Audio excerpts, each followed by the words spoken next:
朱元璋挖开了刘伯温的墓，结果看见了6个字，吓得赶紧命令锦衣卫重新厚葬刘伯温。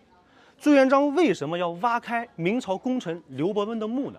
据说这刘伯温神机妙算，是因为他生前手上有一本天书，死后被带进了棺椁里，只有拿到这本天书，大明江山才可以得以稳固。刘伯温去世以后被家人葬在了家乡的青田县。墓碑所立之处有9条小山脉相互的伸延，形成了9龙抢珠之势，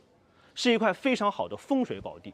朱元璋呢是草根逆袭的皇帝，他之所以能够在乱世当中一统江山，除了个人的能力以外，离不开手下良臣名将的鼎力支持。刘伯温就是其中最大的一位功臣，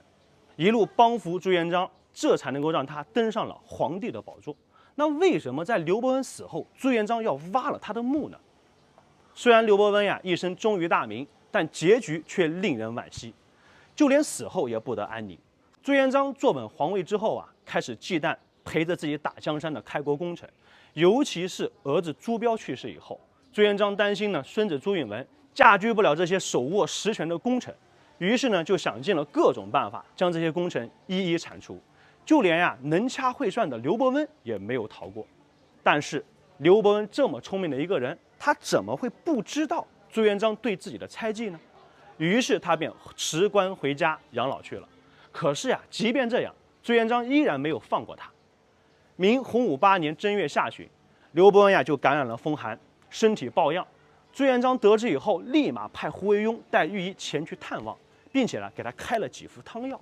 作为皇帝御赐的药。刘伯温那是不喝的话，那肯定不行。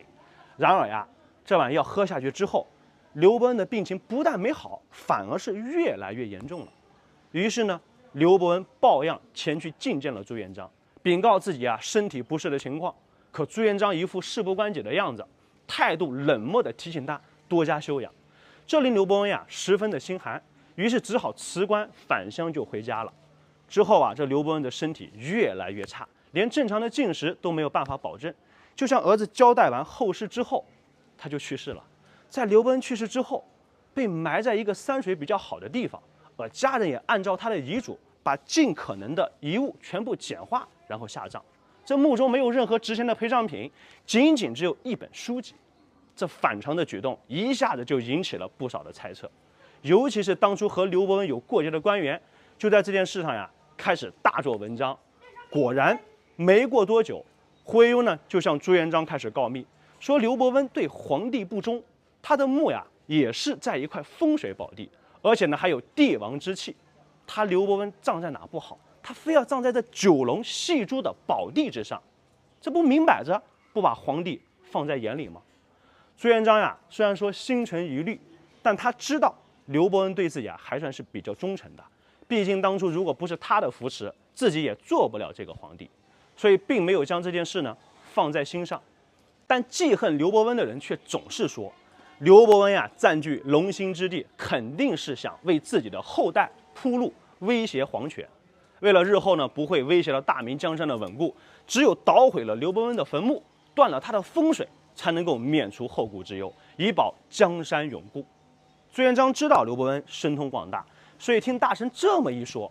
他的疑心病又犯了。加上朱元璋本身就担心别人威胁自己的江山，所以沉思片刻之后，还是点头答应了。朱元璋不顾刘伯温尸骨未寒，在众目睽睽之下推倒了刘伯温的墓碑。但是你以为这样就结束了吗？当时的锦衣卫又将刘伯温的棺材给搬了上来，准备开棺捣毁他的棺椁的时候，锦衣卫在撬开棺材的一角，发现里面好像有一本类似书的东西。当地一直都流传，刘伯温之所以神机妙算，全是因为他手中有一本书。锦衣卫见状还以为是捡到了宝，